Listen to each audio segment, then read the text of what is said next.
दोस्तों एक बार फिर से हम आपके लिए MP police constable form fill up 2025 apply online process की अपडेट लेके आ चुके हैं। किस तरह से आप एमपी पुलिस कांस्टेबल के 7,500 खाली पदों के लिए अपने फॉर्म अप्लाई कर सकते हो। स्टेप बाय स्टेप कंप्लीट जानकारी आपको इस वीडियो में दी जाएगी। लास्ट डेट की न्यू अपडेट है, केवल 6 ही दिन शेष रह गए हैं। आप जल्द से जल्द अपना फॉर्म अप्लाई कर ले, कहीं मौका हाथ से छूट न जाए। अंतिम समय में आपको किस प्रकार से अपना फॉर्म रिजेक्ट होने से बचाना होगा, किन किन बातों को ध्यान में रखते हुए अपना फॉर्म सबमिट करना होगा। ऑनलाइन आवेदन करते समय अगर आपके सामने कोई भी टेक्निकल प्रॉब्लम आ रही है तो उसका हल भी आपको इस वीडियो में मिल जाएगा। अंतिम समय में आपको किन किन महत्वपूर्ण बातों को ध्यान में रखना होगा, तभी आपका फॉर्म भी सक्सेसफुली सबमिट हो पाएगा। फॉर्म अप्लाई करते समय आपको कोई भी ऐसी गलती या फिर मिस्टेक नहीं करनी होगी जिससे कि आपका फॉर्म रिजेक्ट हो सकता है। आवेदन करते समय आप अपनी एजुकेशनल क्वालिफिकेशन की डिटेल किस प्रकार से फिल करोगे, किस तरह से आप अपनी डिस्ट्रिक्ट प्रेफरेंस दोगे और किस प्रकार से आपको अपना लाइव फोटो कैप्चर करना होगा, डॉक्यूमेंट सिग्नेचर कैसे और कितने केबी में आपको अपलोड करने होंगे, फीस पेमेंट करते हुए रजिस्ट्रेशन से लेकर प्रिंट तक आपको किस प्रकार से अपना फॉर्म अप्लाई कर लेना होगा। पूरी जानकारी के लिए आपको वीडियो शुरू से लेके एंड तक बिना स्किप किए हुए देखनी होगी। इस वीडियो को कंप्लीटली देखने पर ही आपके सभी सवाल और डाउट क्लियर होंगे। तो चलिए दोस्तों, बिना कोई वक्त गंवाए शुरू करते हैं MP police constable form fill up की पूरी जानकारी। फॉर्म भरने से पहले आपको सबसे पहले हमारी वेबसाइट IND सरकारी नौकरी के इस पेज पर विजिट करना होगा, जिसका लिंक आपको नीचे description plus first comment box में मिल जाएगा। और हमारे इस पेज पर विजिट करके आप यहां से एमपी पुलिस कांस्टेबल का फॉर्म अप्लाई कर सकते हो। Madhya Pradesh employ selection board MPESB और एमपी पुलिस डिपार्टमेंट पुलिस विभाग के अंतर्गत कांस्टेबल की भर्ती निकली हुई है। 7,500 वैकेंसीज है। लास्ट डेट की अपडेट है, केवल 6 ही दिन शेष रह गए हैं। आप जल्द से जल्द अपना फॉर्म अप्लाई कर ले। लास्ट डेट ऑनलाइन आवेदन करने की 29 सितंबर 2025 है। सैलरी 19,500 से 62,000 है। 10वीं पास और 8वीं पास कैंडिडेट भी अप्लाई कर सकते हैं। 18 से 33 वर्ष आयु सीमा है। फीस जनरल या अदर स्टेट के लिए 560 है। SC/ST OBC के लिए 310 है, जो कि आप ऑनलाइन मोड से पेमेंट कर सकते हो। सिलेक्शन होगा written exam, physical efficiency test PET, physical standard test PST और मेडिकल टेस्ट के आधार पे ऑनलाइन अप्लाई कर सकते हो। MP Madhya Pradesh job location है। ऑल इंडिया से फॉर्म फिल कर सकते हो। asb.mp.gov.in इसकी ऑफिशियल वेबसाइट है, जिससे आप ऑनलाइन आवेदन कर सकते हो। इंपोर्टेंट लिंक सेक्शन के अंतर्गत ऑफिशियल नोटिफिकेशन PDF लिंक पर क्लिक करके आप इसके PDF डाउनलोड कर सकते हो, जिसमें आपको यहाँ पर आवेदन करने की डेट दे दी गई है, कब से कब तक आपके आवेदन चलेंगे, कब तक आप करेक्शन कर सकते हो। करेक्शन की भी डेट आपको यहाँ पर दे दी गई है और यहाँ पर आपको परीक्षा के लिए एग्जाम की यहाँ पर टाइमिंग दे दी गई है, कब से कब तक आपका एग्जाम कंडक्ट होगा। यहाँ पर फीस पेमेंट की आपको जानकारी दी गई है, किस कैटेगरी को कितना आवेदन शुल्क यहाँ पर जमा करना होगा। और यहाँ पर आप पूरे एग्जाम की टाइमिंग भी चेकआउट कर सकते हो। यहाँ पर आप चेकआउट कर सकते हो कंप्लीट डिटेल। उसके बाद में यहाँ पर आप जैसे इस PDF को स्क्रॉल डाउन करोगे तो यहाँ पर आपको वैकेंसीज की जानकारी दी गई है। जो कांस्टेबल GD है उसके लिए वैकेंसी चेकआउट कर ले। यहाँ पर मेल फीमेल के लिए वैकेंसीज दे दी गई है। कांस्टेबल GD है जो यहाँ पर सेकंड नंबर की पोस्ट, उसके लिए भी वैकेंसी आप चेकआउट कर सकते हो। सैलरी की जानकारी आपको यहाँ पर इसमें मिल जाएगी, क्वालिफिकेशन की डिटेल और यहाँ पर जिले आपको दे दिए गए हैं, किन जिलों के अंतर्गत आपका एग्जामिनेशन सेंटर रहेगा। क्वालिफिकेशन आपको डिटेल में दे दी गई है। 10वीं पास अप्लाई कर सकते हैं और अनुसूचित जनजाति के लिए यहाँ पर 8वीं पास कैंडिडेट भी अप्लाई कर सकते हैं। इसी तरह से एज लिमिट मेल और फीमेल के लिए अलग अलग कैटेगरी के लिए है, जो कि आप मैक्सिमम आयु सीमा यहाँ से चेकआउट कर सकते हो। मिनिमम 18, मैक्सिमम आप यहाँ से कैटेगरी वाइज चेकआउट कर ले अपनी आयु सीमा। उसके बाद में यहाँ पर आपको एग्जामिनेशन पैटर्न की जानकारी मिल जाएगी। एग्जामिनेशन पैटर्न और सिलेबस आपको डिटेल में दे दिया गया है और यहाँ पर फिजिकल क्राइटेरिया की डिटेल मिल जाएगी, जैसे कि हाइट, चेस्ट और रनिंग आपको कितनी करनी होगी, कितने मिनट में, वो कंप्लीट डिटेल भी आप यहाँ से चेकआउट कर सकते हो। और ऑनलाइन आवेदन करते समय आपको किस प्रकार से अपना रजिस्ट्रेशन करना होगा, किस तरह से आपको अपने डॉक्यूमेंट, फोटोग्राफ और सिग्नेचर अपलोड करने होंगे, लाइव फोटो आपको किस प्रकार से कैप्चर करना होगा, पूरी प्रक्रिया आपको पीडीएफ में मिल जाएगी। तो ऑनलाइन आवेदन करने से पहले आपके नोटिफिकेशन की पीडीएफ पूरा पढ़ना अनिवार्य है। इसको पूरा पढ़ने से ही आपके सभी सवाल और डाउट क्लियर होंगे। पीडीएफ रीड आउट करने के बाद में आपको अप्लाई ऑनलाइन लिंक पर क्लिक करना होगा। तो आपके सामने ऑनलाइन आवेदन करने का ये ऑफिशियल पोर्टल ओपन हो जाएगा। यहाँ पर आने के बाद आपको इस पेज को नीचे स्क्रॉल डाउन करना है और पुलिस मुख्यालय गृह पुलिस विभाग मध्य प्रदेश शासन के अंतर्गत आरक्षक संवर्ग कार्यपालिका की सीधी भर्ती हेतु चयन परीक्षा 2025 में यहाँ पर आपको अप्लाई के इस लिंक पर क्लिक कर देना है। यहाँ पर आपको अप्लाई के लिए ये इमेज दी गई है, आप इस पर क्लिक करें। आपके सामने यहाँ पर कुछ इस तरह से इंटरफेस ओपन होगा। गाइड यहाँ पर आने के बाद आपसे पूछा गया कि क्या आप घोषणा करते हैं कि आपके द्वारा नियम पुस्तिका में दी गई समस्त जानकारियां एवं शर्तों को आपने भली भांति पढ़ लिया है और समझ लिया है, यानी कि आपने ऑफिशियल एडवर्टाइजमेंट को केयरफुली रीड आउट कर लिया है। तो यहाँ पर आपको इस चेकबॉक्स को ओके करना है। उसके बाद यहाँ पर आपको आगे बढ़ाएं के इस ऑप्शन पर क्लिक कर देना है। फिर यहाँ पर आपके सामने कुछ इस तरह से इंटरफेस ओपन होगा। यहाँ पर गाइड अगर आपने एमपी ऑनलाइन लिमिटेड के पोर्टल पर पहले से अपनी प्रोफाइल रजिस्टर कर रखी है तो यहाँ पर आपको अपना सामान्य पंजीकरण क्रमांक एंटर करना है। उसके बाद यहाँ पर आपको अपनी डेट ऑफ बर्थ इस कैलेंडर में से सिलेक्ट करनी है। फिर आपको इस कैप्चा कोड का आंसर यहाँ पर देना है और फिर सत्यापित कर आगे बढ़ाएं के इस ऑप्शन पर क्लिक करते हुए आपको अपना फॉर्म अप्लाई करना होगा। और अगर यहाँ पर आप एमपी ऑनलाइन लिमिटेड के इस पोर्टल के थ्रू किसी भी भर्ती के लिए फर्स्ट टाइम अप्लाई करने जा रहे हो तो सबसे पहले यहाँ पर आपको अपनी प्रोफाइल रजिस्टर करनी होगी। उसके लिए यहाँ पर आपको प्रोफाइल रजिस्ट्रेशन का ये लिंक दिया गया है, आप इस पर क्लिक करें और अपनी प्रोफाइल यहाँ पर रजिस्टर कर लें। उसके लिए आपको इस लिंक पर क्लिक करना है। फिर आपके सामने यहाँ पर कुछ इस तरह से इंटरफेस ओपन होगा। यहाँ पर अब आपसे पूछा गया है कि क्या आपके पास पूर्व में पंजीकृत प्रोफाइल आईडी है। तो यहाँ पर आपको नो ऑप्शन सेलेक्ट करना है, यानी कि नहीं ऑप्शन सेलेक्ट करना है अगर आपके पास आईडी नहीं है, आप फर्स्ट टाइम अप्लाई करने जा रहे हो इस पोर्टल के थ्रू। फिर यहाँ पर गाइज आपको अपना मोबाइल नंबर एंटर करना है। उसके बाद आपको अपनी ईमेल आईडी एंटर करनी है। आपका मोबाइल नंबर और email ID active and valid होने चाहिए। फिर आपको इस कैप्चा कोड का आंसर यहाँ पर देना है और उसके बाद आपको ओटीपी प्राप्त करें के इस ऑप्शन पर क्लिक कर देना है। फिर यहाँ पर आपके रजिस्टर्ड मोबाइल नंबर पर एक ओटीपी आया होगा। जो मोबाइल नंबर यहाँ पर आपने एंटर किया है उस पर एक ओटीपी आया होगा, वो ओटीपी आपको यहाँ पर एंटर करना है। गाइस यहाँ पर आप कोशिश करें वो मोबाइल नंबर आप एंटर करें जिससे आपका आधार लिंक है। तो यहाँ पर अपना ओटीपी एंटर करने के बाद फिर आपको ओटीपी सत्यापन करें के इस ऑप्शन पर क्लिक करके अपना ओटीपी यहाँ पर वेरीफाई कर लेना है। नेक्स्ट आपके सामने कुछ इस तरह से इंटरफेस ओपन होगा। यहाँ पर आपके रजिस्टर्ड मोबाइल नंबर पर आपको एक रजिस्ट्रेशन आईडी और पासवर्ड सबमिट कर दिए गए हैं। अब उनका यूज करते हुए यहाँ पर आपको लॉगिन करना है। यहाँ पर आपको अपनी रजिस्ट्रेशन आईडी एंटर करनी है, अपना प्रोफाइल पासवर्ड आपको एंटर करना है जो आपके मोबाइल नंबर पर सबमिट किया गया है। इस कैप्चा कोड का आंसर आपको यहाँ पर देना है और उसके बाद आपको फिर लॉगिन की स्टेप पर क्लिक कर देना है। नेक्स्ट यहाँ पर आपको अपना ई-केवाईसी सत्यापन करना है। यहाँ पर आपसे पूछा गया कि क्या आपके पास आधार नंबर है, तो यहाँ पर आपको हाँ ऑप्शन सिलेक्ट करना है। गाइस यहाँ पर आपके पास आधार होना मस्ट है, अदरवाइज आप एमपी ऑनलाइन लिमिटेड पोर्टल के थ्रू किसी भी भर्ती के लिए अप्लाई नहीं कर पाओगे। तो यहाँ पर आप हाँ ऑप्शन सिलेक्ट करें और फिर यहाँ पर आप ऑप्शन सिलेक्ट करें आप ओटीपी के द्वारा अपना सत्यापन करना चाहते हैं या फिर बायोमेट्रिक स्कैन के द्वारा। यहाँ पर आप अपने अकॉर्डिंग ऑप्शन सिलेक्ट करें। अगर आप ओटीपी के द्वारा करते हैं तो ई-केवाईसी ओटीपी द्वारा सत्यापन के ऑप्शन पर क्लिक करें। उसके बाद यहाँ पर आप आगे बढ़ाएं के इस टैब पर क्लिक कर दें और फिर यहाँ पर आप अपना आधार नंबर एंटर करें। उसके बाद इस चेक बॉक्स को ओके करें। इस कैप्चा कोड का आंसर आप यहाँ पर प्रोवाइड कराएं और उसके बाद फिर गाइस आप जनरेट ई-केवाईसी ओटीपी के इस ऑप्शन पर क्लिक कर दें। फिर यहाँ पर आपके रजिस्टर्ड मोबाइल नंबर पर एक ओटीपी आएगा जिससे आपका आधार लिंक है। वो ओटीपी आपको यहाँ पर एंटर करना है, इस चेकबॉक्स को ओके करना है और उसके बाद गेट डिटेल के इस ऑप्शन पर क्लिक कर देना है। नेक्स्ट आपके सामने कुछ इस तरह से इंटरफेस होगा। अब यहाँ पर आपका रजिस्ट्रेशन फॉर्म स्टार्ट हो चुका है। अब आपको अपनी बेसिक डिटेल्स प्रोवाइड करते हुए यहाँ पर अपना रजिस्ट्रेशन करना होगा। सबसे पहले यहाँ पर गाइड आपको अपना नाम एंटर करना है। उसके बाद यहाँ पर आपको अपना उपनेम यहाँ पर एंटर करना है। फिर यहाँ पर आपको अपने पिता या पति का नाम देना है, अपनी मदर का नाम आपको एंटर करना है। फिर यहाँ पर आपको अपनी 10वीं क्लास के अकॉर्डिंग अपनी डेट ऑफ बर्थ यहाँ पर सेलेक्ट कर लेनी है। 10वीं क्लास में जो आपकी जन्म तिथि दर्ज है उसके अकॉर्डिंग आपको अपनी डेट ऑफ बर्थ यहाँ पर सेलेक्ट करनी है। फिर आपसे पूछा गया कि क्या आप मध्य प्रदेश के मूल निवासी हैं, अगर हैं तो आप हाँ करेंगे, नहीं तो नहीं करेंगे। उसके बाद यहाँ पर आपको अपना जेंडर सेलेक्ट करना है, आप मेल हो या फिर फीमेल।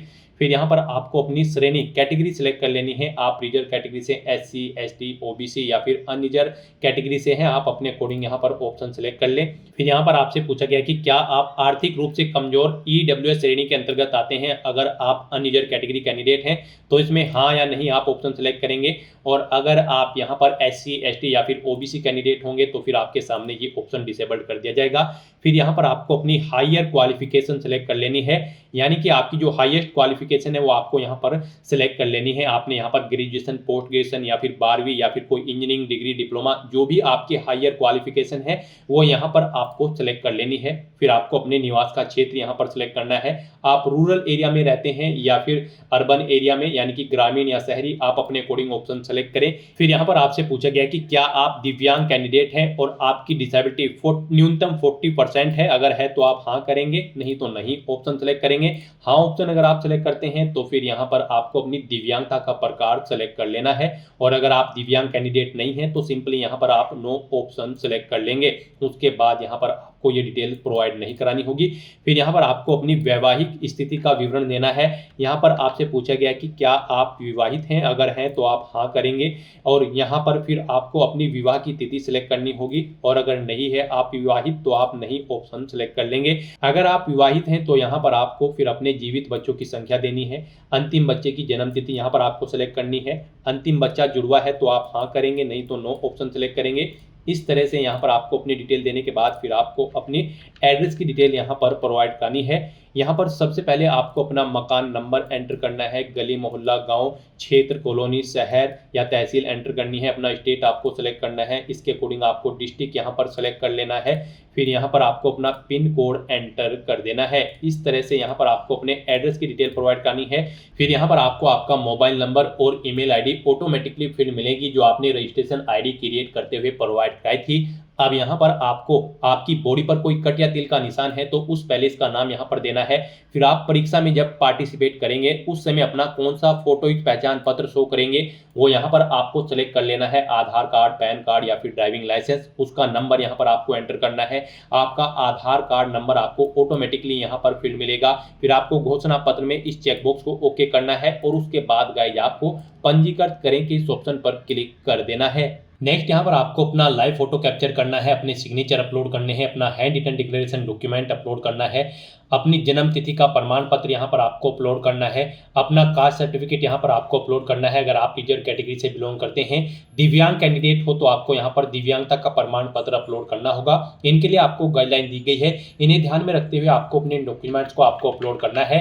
यहाँ पर गाइड जब आप अपना लाइव फोटो कैप्चर करेंगे तो उस पैलेस पर प्रॉपर वे में लाइट होनी चाहिए और आपका सिंपल प्लेन बैकग्राउंड होना चाहिए जब आप अपना लाइव फोटो कैप्चर करेंगे। यहाँ पर जब आप अपना फोटो कैप्चर करेंगे तो आपको अपने चेहरे पर कोई मास्क नहीं लगाना है, चेहरे पर कोई चश्मा वगैरह नहीं लगाना है, कानों में ईयरफोन्स या ब्लूटूथ आपको नहीं लगाने हैं। सीधा फॉरवर्ड आपको कैमरे की तरफ देखना है और अपना लाइव फोटो कैप्चर कर लेना है। यहाँ पर आपको ये कुछ इंस्ट्रक्शन दी गई हैं आपके इन डॉक्यूमेंट्स को अपलोड करने के लिए। आपको इन्हें रीड करना है और उसके बाद अपने डॉक्यूमेंट्स यहाँ पर आपको अपलोड करने हैं। जब यहाँ पर आप अपना लाइव फोटो कैप्चर करेंगे तो यहाँ पर आपके पास इसे कैप्चर करने के लिए दो ऑप्शन हैं। आप यहाँ पर वेब कैमरा के थ्रू अपना फोटो कैप्चर कर सकते हैं या फिर QR कोड को स्कैन करते हुए अपने मोबाइल फोन से भी आप अपना फोटो कैप्चर कर सकते हैं। यहाँ पर वेब कैमरा के थ्रू जब आप अपना फोटो कैप्चर करेंगे तो आप फोटो कैप्चर के इस ऑप्शन पर क्लिक करेंगे और अपने वेब कैमरा के थ्रू यहाँ पर आप अपना लाइव फोटो कैप्चर कर लेंगे। अगर QR कोड के थ्रू अपना फोटो कैप्चर करना चाहते हैं तो आप जनरेट QR के इस ऑप्शन पर क्लिक करें। ये QR कोड आप अपने मोबाइल फोन से स्कैन करें। जो भी आपके मोबाइल फोन में QR कोड रीड करने की एप्लीकेशन होगी उसके थ्रू आप इसे स्कैन करें और अपना लाइव फोटो यहाँ पर कैप्चर कर लें। उसके बाद गाइड यहाँ पर आपको इस चेकबॉक्स को ओके करना है कि मुझे अपना फोटो हस्ताक्षर उचित स्थान पर सही और स्पष्ट दिखाई दे रहा है।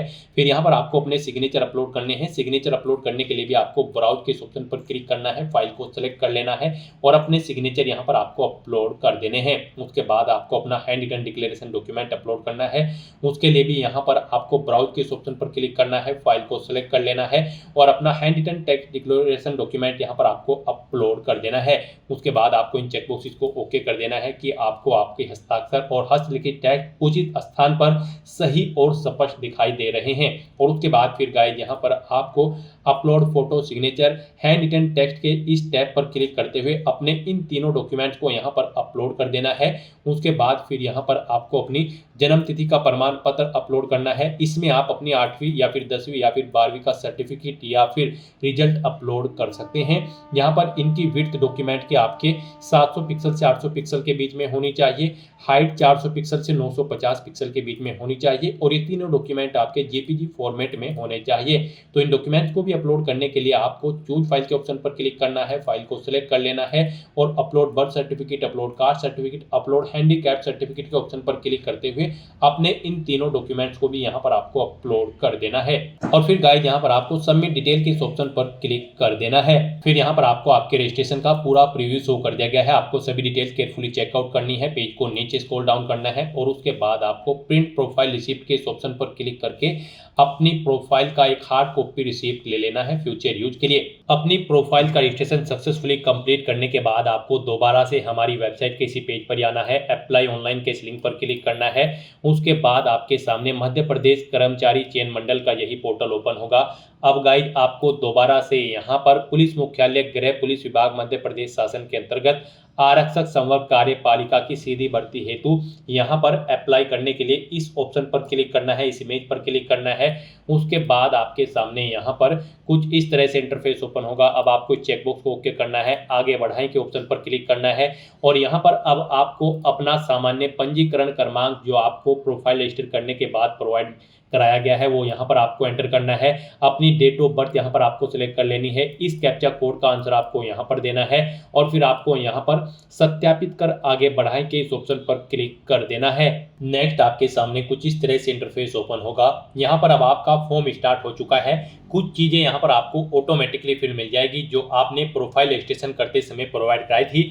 अब आपको इस पेज को नीचे स्क्रॉल डाउन करना है और आपको 30 नंबर आवेदक द्वारा संलग्न अन्य दस्तावेज के सेक्शन में आ जाना है। अब यहाँ पर आने के बाद आपको सबसे पहले 31 नंबर पर अपनी क्लास सेलेक्ट करनी है। आप भूतपूर्व सैनिक है या फिर स्वयंसेवी है, नगर सैनिक या फिर आप यहाँ पर बिना वर्ग के हैं, आप अपने अकॉर्डिंग यहाँ पर ऑप्शन सेलेक्ट करें। उसके बाद यहाँ पर मध्य प्रदेश के स्थायी निवासियों के लिए आयु सीमा में छूट संबंधी जानकारी यहाँ पर आपको देनी होगी।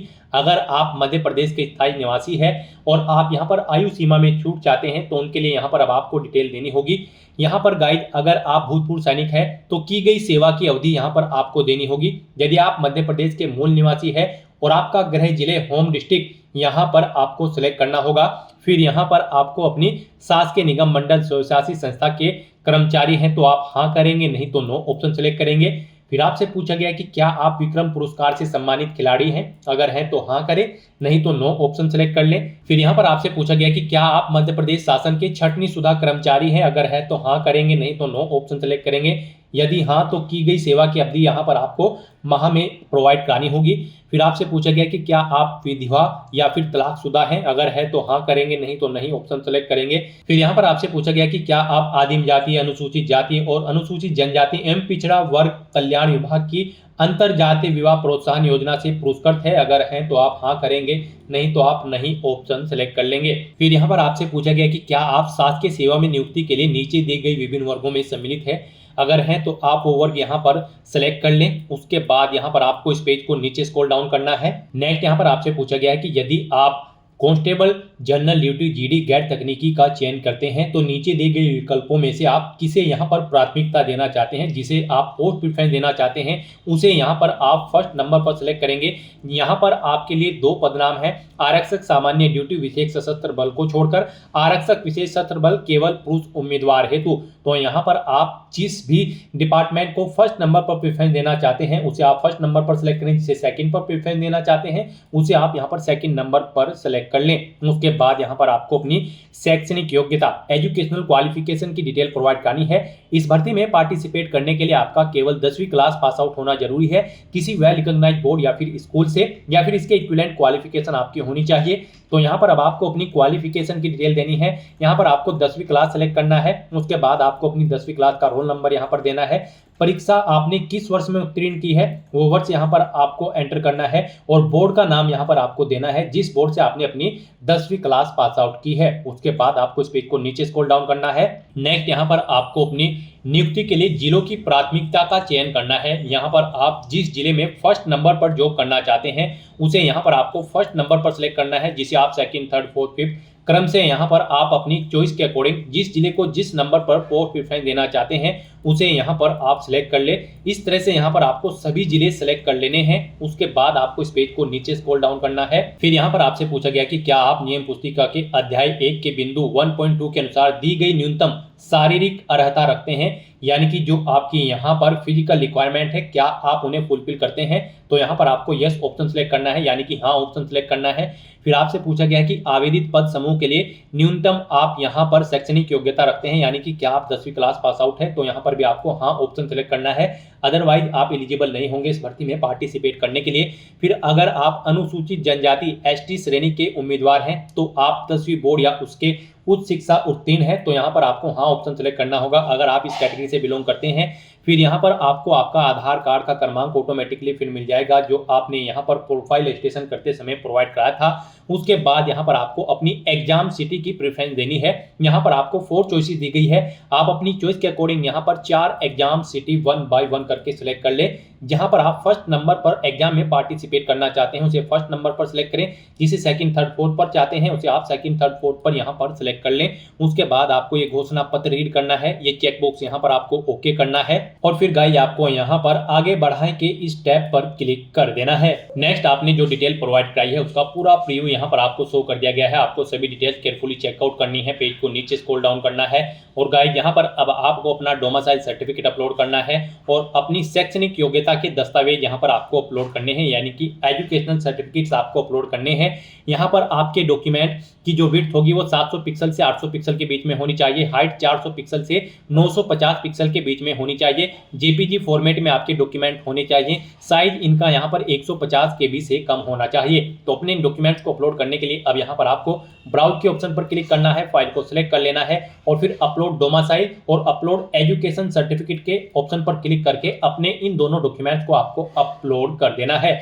और फिर गाइस यहाँ पर आपको सबमिट डिटेल के इस टैब पर क्लिक कर देना है। इस तरह से यहाँ पर आपका एप्लीकेशन फॉर्म सक्सेसफुली सबमिट हो जाएगा। यहाँ पर आपको दोबारा से आपके एप्लीकेशन फॉर्म की सभी डिटेल्स शो कर दी गई है, आपको सभी डिटेल्स केयरफुली चेकआउट करनी है और प्रिंट के ऑप्शन पर क्लिक करके आपको अपने एप्लीकेशन फॉर्म का एक हार्ड कॉपी प्रिंट आउट ले लेना है और उसके बाद गाइस फिर यहाँ पर आपको प्रोसीड टू पेमेंट के स्टेप पर क्लिक करना है। फिर आपके सामने यहाँ पर फीस पेमेंट का इंटरफेस ओपन हो जाएगा। यहाँ पर आप net banking, debit card, credit card या फिर यूपीआई के माध्यम से अपना फीस पेमेंट कर सकते हो। गाइस यहाँ पर जनरल कैटेगरी कैंडिडेट और MP स्टेट से अलग कैंडिडेट के लिए 560 रुपए फीस है और SC ST OBC category candidate के लिए यहाँ पर मात्र 310 रुपए फीस है, जो कि आप यहाँ पर net banking, debit card, credit card या फिर यूपीआई के माध्यम से जमा करा सकते हो। यूपीआई यहाँ पर आपके लिए बेस्ट ऑप्शन रहेगा। आप यूपीआई के ऑप्शन पर क्लिक करें और अपने यूपीआई का यूज करते हुए अपना फीस पेमेंट कर दे, अपनी यूपीआई ID एंटर करते हुए या फिर QR कोड को स्कैन करके अपना फीस पेमेंट कर दें। सक्सेसफुली फीस पेमेंट करने के बाद यहाँ पर आपका एप्लीकेशन फॉर्म की सभी टास्क कंप्लीट हो जाएगी। उसके बाद भी आप अपने एप्लीकेशन फॉर्म का एक हार्ड कॉपी प्रिंट आउट ले सकते हैं फ्यूचर यूज के लिए, फ्यूचर रेफरेंस के लिए। तो दोस्तों ऐसे आप मध्य प्रदेश पुलिस कांस्टेबल के 7500 खाली पदों को भरने के लिए अपने फॉर्म अप्लाई कर सकते हो बिना कोई मिस्टेक किए हुए। आज की इस वीडियो में बस इतना ही। आई होप ये वीडियो आपको पसंद आई होगी। अगर पसंद आई हो तो इसे लाइक और शेयर करें, चैनल पर नए हो तो इसे सब्सक्राइब कर लें। Thanks for watching.